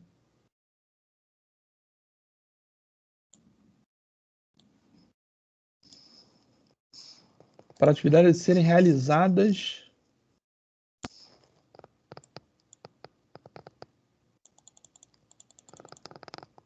após aprovação. Estou em processo consular. Então, vamos lá. Preciso me preparar para atividade possível da RFE para aprovação dos 140. Já enviado. Bom, olha só. Se preparar para enviar resposta para uma RFE, só se for um caso de petição planejada. Você já sabe que você vai ter uma RFE porque você mandou alguma coisa faltando por sua estratégia, tá? Tem alguns advogados que falam isso, já ouvi falar, de estratégias onde você deixa uma parte pendente para gerar uma RFE, mas você já tem aquela solução pronta, entendeu? Então, vamos supor, você não manda o plano, você manda a sua petição, você deixa o seu plano de fora, e aí a pessoa fala que você precisa demonstrar um valor e tal, não sei o que, depois você manda o plano, né? Pode ser uma bala na agulha boa, mas pode não ser, entendeu? Então, se você não tem nenhuma bala na agulha, eu não me preocuparia com isso. Você mandou a sua petição acreditando que ela é a melhor possível do ponto de vista qualitativo, eu não me preocuparia agora com a RFE, entendeu? Eu me preocuparia com a RFE quando ela realmente chegasse, porque você não sabe o que vai ficar, né? Pensa, eu mandei a minha petição, eu sei que ela é a melhor possível. Como é que você vai imaginar alguma coisa que está ruim, entendeu? A não ser que você já saiba que possa ter um risco, você decidiu mandar assim mesmo, aí sim você pode trabalhar para tentar buscar pontos para cobrir aquela coisa pendente que você deixou para trás planejadamente, entendeu?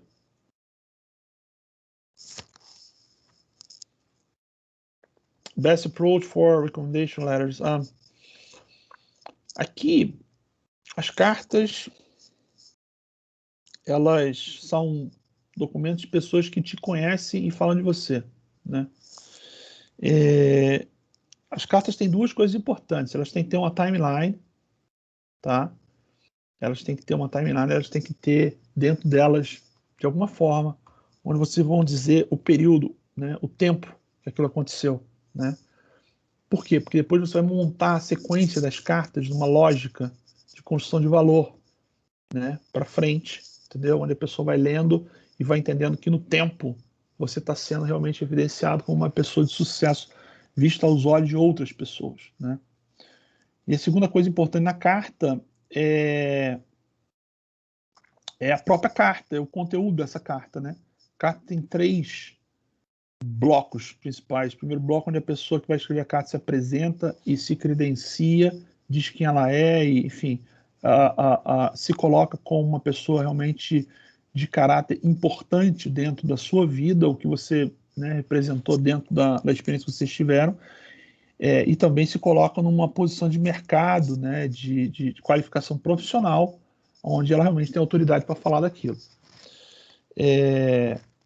As cartas, elas têm que ser colocadas sempre com um segundo bloco que vai falar de você, né? A pessoa vai narrar, né, em terceira pessoa, vai falar de você sobre, naquele período onde vocês estiveram juntos ou vocês interagiram, tiveram essa relação, quais foram os projetos, resultados, vitórias, todas as coisas positivas, obviamente, né? E você vai ter que escrever essa carta, né? Você de fato, você sabe o que essa pessoa fez com você, então você já facilita a vida dela, escreve a carta. Já manda pronta, já avisa ela, olha, eu estou te mandando uma carta, né? E a carta que nós trabalhamos junto, eu escrevi ela em adiantado para facilitar a sua vida, você tem total liberdade para mudar se você quiser, mas a carta tem que refletir de fato toda a verdade do período que vocês trabalharam juntos. E por fim, terceiro bloco da carta é um statement, né, onde a pessoa afirma que você realmente é aquilo. Eu recomendo algumas cartas as pessoas falarem sobre você no caráter pessoal, né, ética, valores, cultura, entendeu? O quanto você de fato representa para uma sociedade, isso é muito interessante também. E por fim ela vai assinar, colocar os dados de contato e é isso. E você vai montar as cartas na timeline. Então a carta de 2006 vem primeiro do que a carta de 2007, depois vem a carta de 2008 e por aí vai, entendeu? Onde a pessoa vai lendo e na timeline ela consegue pôr 2006 até 2018, são 12 anos, beleza, fechou, tá elegível de acordo com os critérios da B2, entendeu?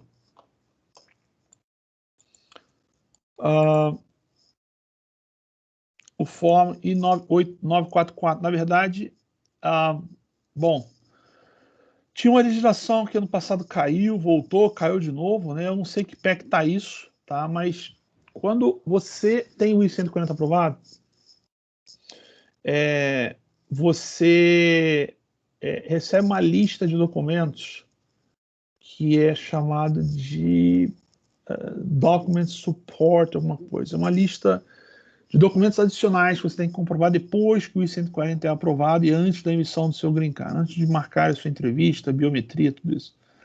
Quando você está nos Estados Unidos, na verdade, você faz a biometria antes se você solicita o combo card, mas para quem não solicitou, esse negócio é lá na frente só. O I-944, né, é um formulário onde você tem que demonstrar que você tem condição financeira de suportar um período X definido por tem uma tabela do Departamento de Imigração que diz, se você tiver uma família de 3 pessoas, 4 pessoas e tal, quanto você tem que comprovar de renda, né, para que você se sustente, digamos, nos Estados Unidos sem depender dos órgãos públicos, tá? Eu, honestamente, não vou dizer que está obrigatório, porque eu não sei se isso voltou ou caiu, tá? Eu não sei qual é a atual status desse negócio. Mas você recebe essa notificação e você tem que providenciar. Se você receber e disser que tem que mandar, manda. Não, nem pergunta, nem discute. O cara pediu o formulário, preenche o formulário e manda as evidências que está no formulário pedindo, entendeu?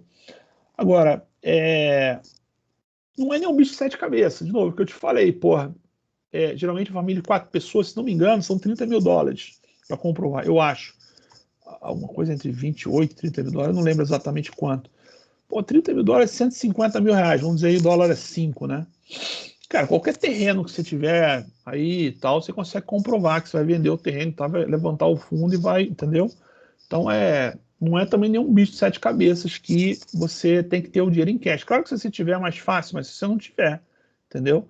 E aí eu sempre recomendo, né? Esses patrimônios, se você está pensando em migrar de fato, se livra dos patrimônios, entendeu? Ah, mas porra, mas eu preciso começar a vender minha casa só se for aprovado. De fato é. Mas, cara, depois que é aprovado o I-140, você vai ter talvez um ano só para você ir para os Estados Unidos, entendeu? É melhor você ter 2 anos para você vender o imóvel do que um ano só, entendeu? Ah, tem risco de não ser aprovado e eu vendi o imóvel.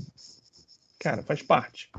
É uma decisão que você tem que tomar, entendeu? Eu anunciei o meu imóvel 2 meses depois que eu mandei a petição, entendeu? Demorou 1 ano e pouco para ser vendido e eu consegui fazer um negócio que, tipo assim, eu só me desfiz do negócio praticamente quando eu ia fazer entrevista no consulado, entendeu? Então, mas pode acontecer de não ser aprovado e você ficar sem imóvel. Agora, fica sem imóvel, mas não fica sem um patrimônio. Você fez um negócio melhor, entendeu? Quando eu vendi lá na frente, estava com a faca no pescoço, estava preocupado, acabei aceitando uma oferta, né? Talvez se eu tivesse sido lá atrás, eu tinha feito mais grana, entendeu? Então, mas tentando voltar aqui, eu não sei se é um requerimento hoje. Tem que procurar essa informação no SIS. Lá está dizendo se isso caiu ou não, tá bom? Fala, Rômulo. O Reno, só uma coisinha rápida. Essa é exatamente a minha dúvida hoje no processo.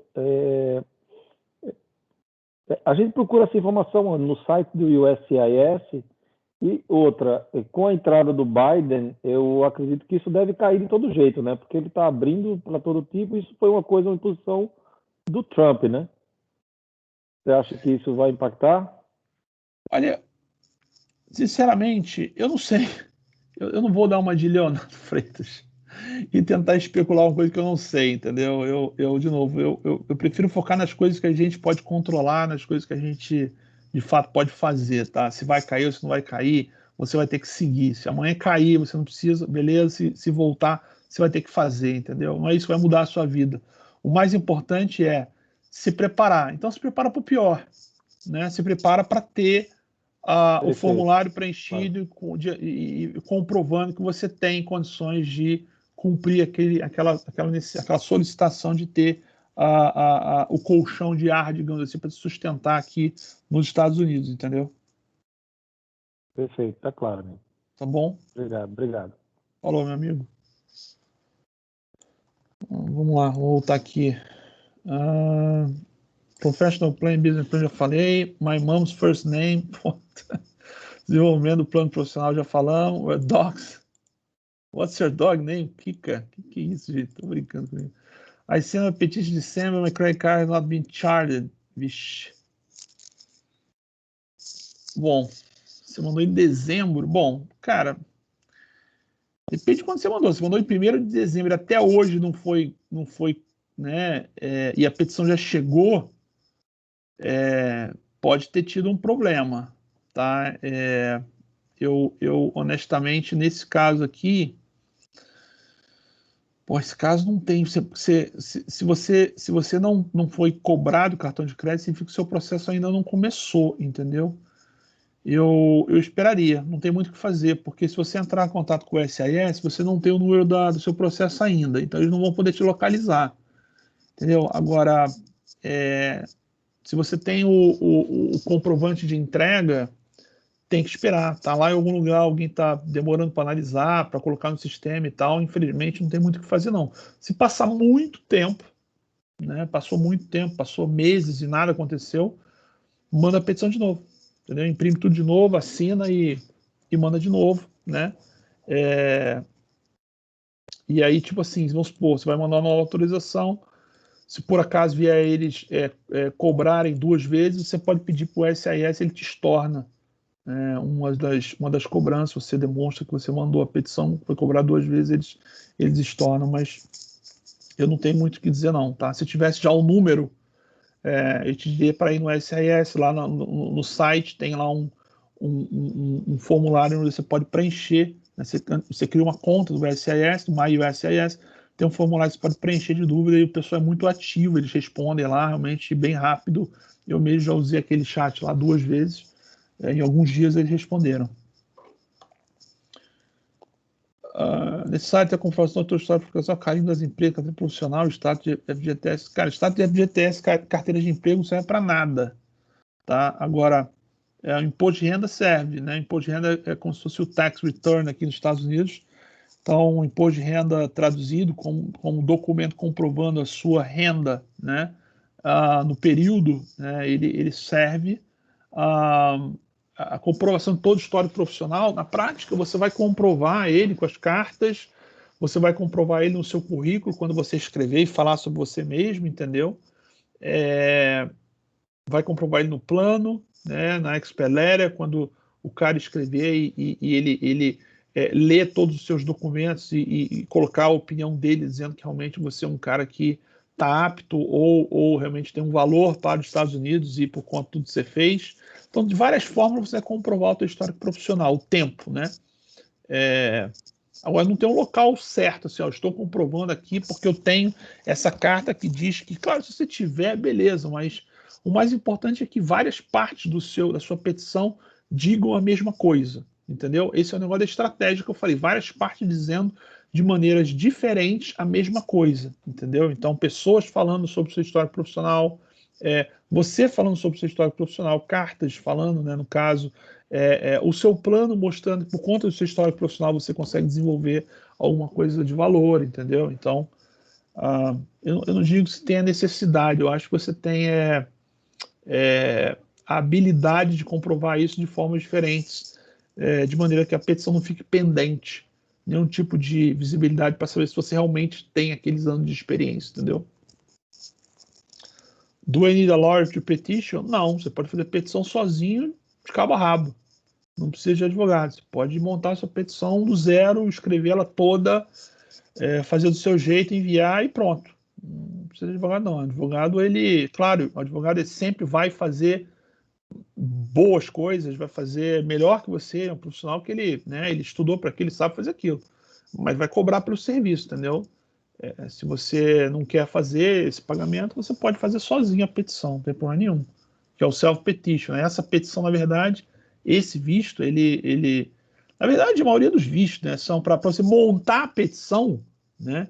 Você não precisa de advogado. Eu quero fazer o visto EB1, quero fazer a minha, pode fazer. Quero fazer o visto de turismo. Porra, eu fiz o meu visto de turismo a vida inteira sozinho, nunca precisei de advogado.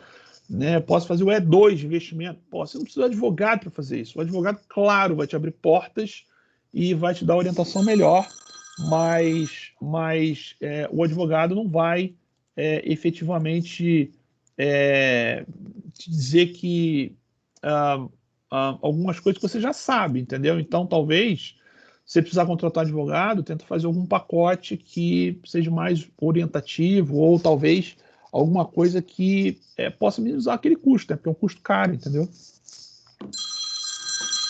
Espera aí, gente, só um minutinho aqui, só um minutinho.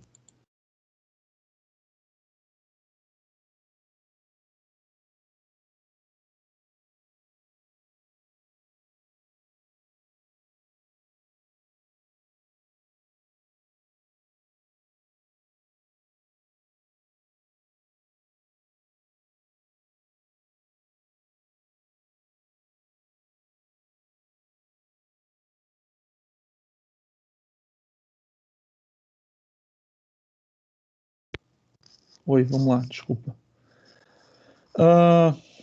Vamos lá, o que mais para a gente fechar aqui? Zero foreseen changes in process due to Biden new administration. Cara, não sei, cara, não vou especular nada aqui, entendeu? A única coisa que eu sei do Biden é que ele é democrata é a favor da área de atuação da minha empresa e tem algumas leis que ele vai mandar cair e vai me ajudar. Mas isso não tem nada a ver com o processo de imigração, tá? Eu não sei. Não vou ficar especulando, tá? Eu acho que ele vai aliviar um pouco mais algumas coisas. com relação a alguns critérios, mas eu acho que o EB2NW eu não vejo muita mudança, não. Minha opinião, não é uma predição, não é uma visão, é uma opinião. Eu acho que ele vai dar uma facilitada para algumas coisas, para outros vídeos, mas para o EB2NW não vai mudar nada. Atualmente, com longo prazo de aprovação da 40 processo consular, aplicante de condições financeiras de aplicar pela justiça de status. Vantagem e desvantagem. Bom, vantagem é que você já vai para os Estados Unidos, começa a se inserir na sociedade, né? Começa a trabalhar, começa a participar daquela vida americana, né? Onde você, de fato, cria o seu network e isso realmente tem valor, entendeu? Você começa a ganhar em dólar, você começa a não ter a tua despesa em real, mas por conta, cada caso é um caso, entendeu? Se você estiver no Brasil, por exemplo, eu estava no Brasil trabalhando, eu mandei a minha petição, eu estava trabalhando ainda, eu só pedi demissão depois que eu estava com o meu green card na mão, entendeu? Então eu não queria ir para os Estados Unidos porque eu tinha alguns riscos, se o processo desse errado, né? Eu ia estar abrindo mão de muita coisa e eu não queria, entendeu? Cada caso é um caso. Mas tentando ver algumas vantagens comuns é você se inserir no mercado rapidamente, você já começar a trabalhar e fazer a sua carreira dentro dos Estados Unidos mais rapidamente, você montar a sua rede de contatos. É mais caro, né? Processo consular, você acaba gastando, se não me engano, são $6 mil tudo. Entre uma família de 4 pessoas, taxa, mais não sei o que e tudo, acho que são $6 mil. Lá no Drive tem um simulador. E no processo, o processo de status, se não me engano, são $10 mil e poucos todo, né? O processo todo, taxa, mas tudo. E tem a vantagem no Brasil de você continuar a sua vida, né? Tá gastando em real, tá recebendo em real, você tem, mesmo que você não esteja trabalhando, mas você está gastando a sua reserva em real. Se você não está trabalhando e vai para os Estados Unidos e continua não trabalhando, né? Por alguma razão, você não arruma um emprego, ou no prazo você tem que buscar o convocar, né? Porque lembra que se você for para os Estados Unidos, o visto turista tem que esperar 3 meses, depois de 3 a 4 meses que você recebe o seu convocar, né? Aí que você pode começar a trabalhar, depois você vai procurar emprego. Então pode ser que você passe um período aí de 7 meses a 1 ano sem trabalhar, entendeu? E lá nos Estados Unidos, aqui nos Estados Unidos, na verdade, você vai estar gastando em dólar, né? Eu lembro que o salário mínimo aqui na Flórida, por exemplo, é $1.800, se não me engano. Você vai gastar no mínimo $1.800, né? E no Brasil, sei lá, você gastaria muito menos que isso, né? Então, por pessoa, vamos dizer assim. Aí tem essa desvantagem de você estar usando o seu caixa em dólar, que tem dividido por 5, entendeu? Por causa do câmbio. Eu não vejo, assim, em prazo de aprovação, assim, ó, o longo prazo de aprovação do I-140. A aprovação do I-140 não depende se é processo consular ou ajuste de status. O I-140 vai para o mesmo lugar, ele é aprovado do mesmo jeito, não do mesmo jeito exatamente, mas o prazo dele não depende se está fazendo aqui ou ali, entendeu? Isso não tem nada a ver, tá? Porque as vagas são por país de nascimento. Então, se você nasceu no país X, você vai efetivamente... Desculpa, cara, estou falando besteira. As vagas é por green card, não tem nada a ver com o que eu estou falando. O I-140, ele segue o mesmo fluxo de aprovação. Se você mandar do Brasil, se você mandar dos Estados Unidos, vai para o mesmo departamento de imigração, mesmo local de aprovação daquele tipo de petição de imigração. O green card depois, o tempo, né, de espera não vai se influenciar também. Por quê? Porque o tempo do green card, a aprovação do green card depende do número de vagas do país de nascimento. Então, se você nasceu no Brasil, mandou dos Estados Unidos ou mandou do Brasil, você nasceu no Brasil, você entra no bolo de cota de visto do Brasil, entendeu? Então, enquanto não tiver um visto disponível para você receber o green card, né, para aquele seu país, você não vai receber porque não abriu, entendeu? Por isso está demorando mais hoje, realmente. Não a aprovação do I-140, mas o recebimento do green card, porque tem um backlog, né? Não só a pandemia, mas tem muito mais aplicantes que vaga, tem um backlog de gente que está na fila esperando. Aí é espera mesmo. Aí quem chegou primeiro está esperando ter aquela cota de green card disponível daquele ano, né, do ano fiscal, para ele poder entrar e receber a emissão do green card dele, entendeu? Is it possible to share a checklist for any self-application? Cara, a gente tem isso no Drive, tá? Eu mesmo fiz um checklist dos formulários, dos produtos, enfim. Lá no Drive tem tudo isso, tem o fluxo que você tem que seguir, qual é o passo a passo. Pede lá pro Lamec, lá do grupo lá, quem não tiver, fala comigo depois que eu passo o contato do Lamec, ele tem um site que ele montou, aí você vai lá no site, cadastra e tem acesso a esse material. Biden, quem? Bom, Biden, não vou falar porque eu não sei de nada do Biden. É isso, o que mais, galera? Aí, vamos lá, vamos perguntar aí, vamos falar. Eu ainda tenho mais 7 minutos aí que dá para ficar com vocês aí. Eu vou precisar desligar depois. No Brasil já tá tarde já, quem tá no Brasil 11 horas já, né? Perguntas, dúvidas? Vamos lá. Vamos aí. Opa, eu de novo, hein? Fala, Elias. Vamos lá, por exemplo, o I485, né? O I485 é referente ao teu ente, né? Ao teu parente, não é isso? Não, o I485 é um ajuste de status. Ajuste, né? Eu tô no Brasil, só para você saber. Não, você não vai fazer o I485. Você vai fazer o I485 se você vier para os Estados Unidos e estiver aqui mais de 3 meses, se você quiser aplicar e você continuar em solo americano, você vai ter que fazer um ajuste de status, você vai mandar esse formulário, entendeu? Entendi. Então, nesse caso, eu peço só o I-140, então. Você vai mandar só o I-140, o 9089, que é um formulário específico do Departamento de Trabalho, e só. E no caso, débito, cartão de crédito, né? Entendi. Aí você vai receber a aprovação, depois da aprovação você vai preencher um formulário chamado DS-260, que ele é muito parecido com aquele 160 do visto de turista. Certo. Aí você tem que pagar esse formulário custa, se não me engano, $345 por pessoa para você preencher ele. Ótimo, boa, tirou uma dúvida também, pesada também. Então tá certo. E outra coisa, por exemplo, no caso minha esposa, se ela for qualificada, isso pesa? Ou só vale só para você? Por exemplo, vamos supor que eu consegui provar tudo, o cara realmente é qualificado para estar aqui nos Estados Unidos, mas a esposa do cara também é de gabarito alto. Só que eu não falei muito, só mandou o currículo dela, enfim, os documentos básicos. Você acha que isso pesa? Faz sentido? Cara, a petição ela é individual, né? Na verdade, quando você preenche o 140, você não coloca nenhuma informação sobre o teu cônjuge que não seja o nome dele, os documentos, quando ele nasceu e a sua certidão de casamento, tá? Quando você constrói sua cover letter, você conta a sua história, né? É sempre interessante você contar os seus valores, falar um pouco da sua família. Não pode deixar isso como ponto central, entendeu?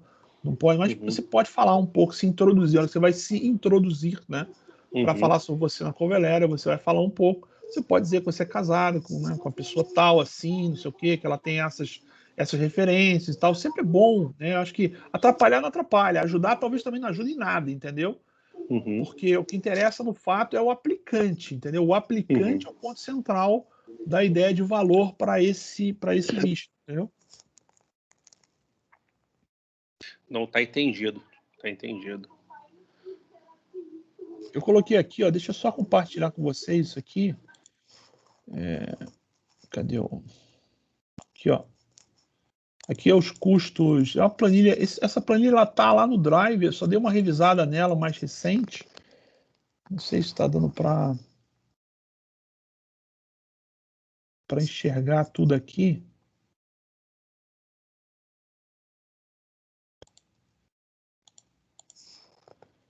Vocês estão conseguindo enxergar aí?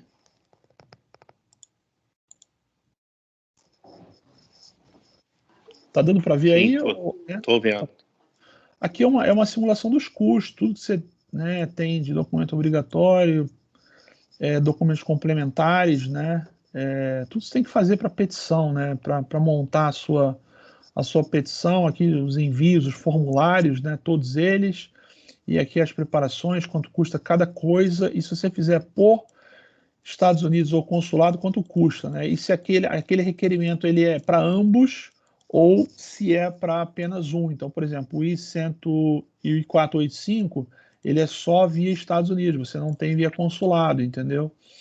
E aí, quanto custa cada um dos formulários, né? E qual é o critério? Então, por exemplo, o I-485 é só para pessoas maiores de 14 anos, né? Então, se você colocar aqui a simulação, por exemplo, um aplicante, uma esposa ou esposo, mais 2 filhos menores de 14 anos, processo consular você vai gastar $4.770, processo ajuste de status $10.600, entendeu? Se você colocar aqui que são 2 pessoas maiores de 14 anos, você vai gastar 4.770 consular e 12.370 no ajuste de status, entendeu? Então, assim, é uma das desvantagens que eu te falei, né? Essa diferença aqui de custo que você gasta no processo todo, entendeu? Tem coisa que eu mesmo gasto, mas tem coisa que é bem diferente, entendeu? Aqui o I-485, por exemplo, é bem caro, entendeu? Ele não é barato. O autorização de trabalho, $410 por pessoa que trabalha, entendeu? Autorização de viagem, 575 para todo mundo, porque você se viaja com todo mundo, entendeu? Então, o ajuste de status ele se torna mais caro por conta disso, entendeu? Ô, Reno, Oi. ajuste de status aqui nos Estados Unidos não paga a aplicação de trabalho nem o I-131, tá? Não entendi.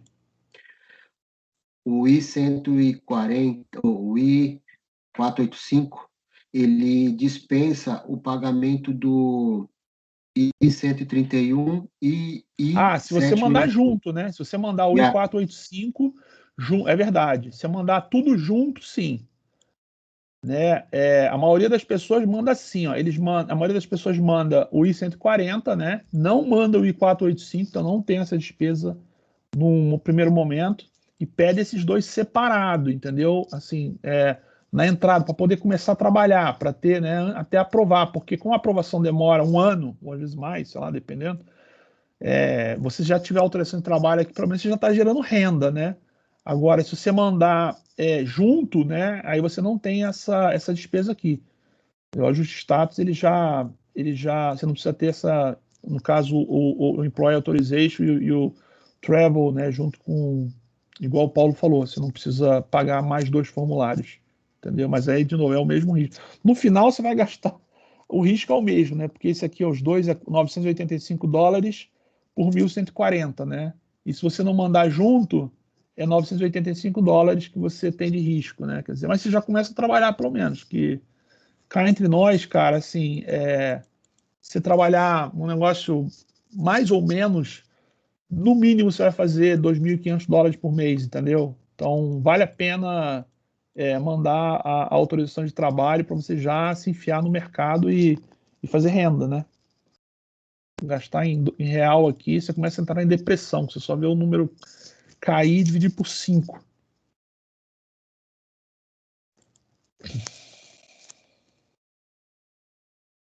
que mais, gente?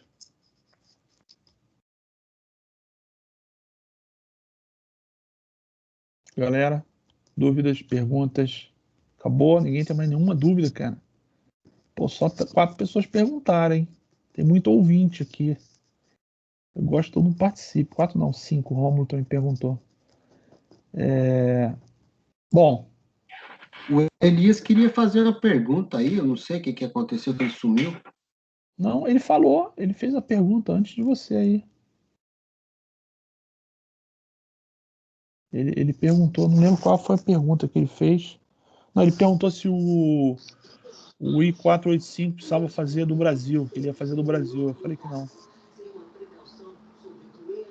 Eu perguntei também sobre a questão lá do business plan e professional plan, na verdade, né? Com a questão das empresas, enfim, se faz sentido, se tem aquele suporte, aí você me respondeu. Ah, tá, lembrei. Beleza. O que mais? Fechou? Vamos matar por aqui. Ou alguém tem mais alguma pergunta, gente? Estamos aí para responder. E o pessoal que já mandou aí, que conhece mais aí, ajuda a responder também, gente. Assim, isso aqui é uma live interativa, todo mundo aqui pode falar.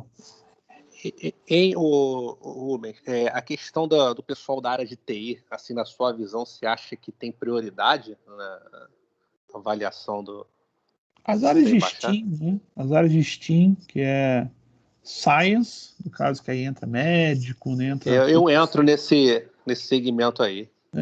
Technology, engenharia e matemática, né? São áreas sempre de interesse nacional, tá? Mas, de novo, só ser da área, não quer dizer, só ser da área e ter a experiência, para mim, não é fator determinante apenas, mais, entendeu? Eu acho que precisa de mais, porque tem mais gente aplicando, entendeu? Senão você tem menos risco. Esse é a minha leitura, entendeu? Aquilo que você explicou, né? Por exemplo, você não basta você ter as atribuições, você tem que se vender, né, para os caras aí de uma forma detalhada, né? Exato. Entendeu? Enfim, minha opinião e pelo que eu li dos números do SIS, entendeu? Então, os números estão lá, vocês podem fazer a conta lá, número de aplicantes, número de vagas, médio que aprova, né? Então, é 3 para 1. Isso é 2019, né? 2020 eu não sei como é que tá, né? Tá cada vez mais difícil, né? É natural, gente, fica mais difícil. Por quê? Porque o visto ele vai se tornando mais público, né? Ele vai se tornando mais visível, as pessoas vão falando, uma pessoa que passa fala para 10, entendeu? E aí essa pessoa acaba aplicando ou ajuda uma outra pessoa que está aplicando, quer dizer, a base vai aumentando, mas a cota por país é fixa, entendeu? É fixa.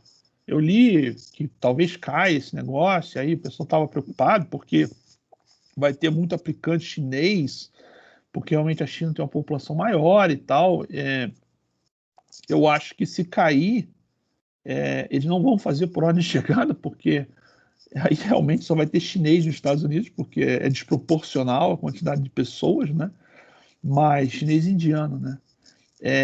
Eu acho que vai fazer avaliação por qualificação, por área de atuação, vai ter uma seleção, vai ter talvez até entrevistas de valores, o cara pode mudar, entendeu? O conceito da entrevista, você vai ter que fazer uma entrevista para mostrar o seu valor, para provar de fato que você merece mais a sua vaga do que outra pessoa, entendeu? Não interessa o país de fato, entendeu? Se o cara é angolano, chinês ou brasileiro, não importa para o americano. O que importa para o americano é o valor que ele quer trazer para um problema ou uma oportunidade que o país tem, entendeu?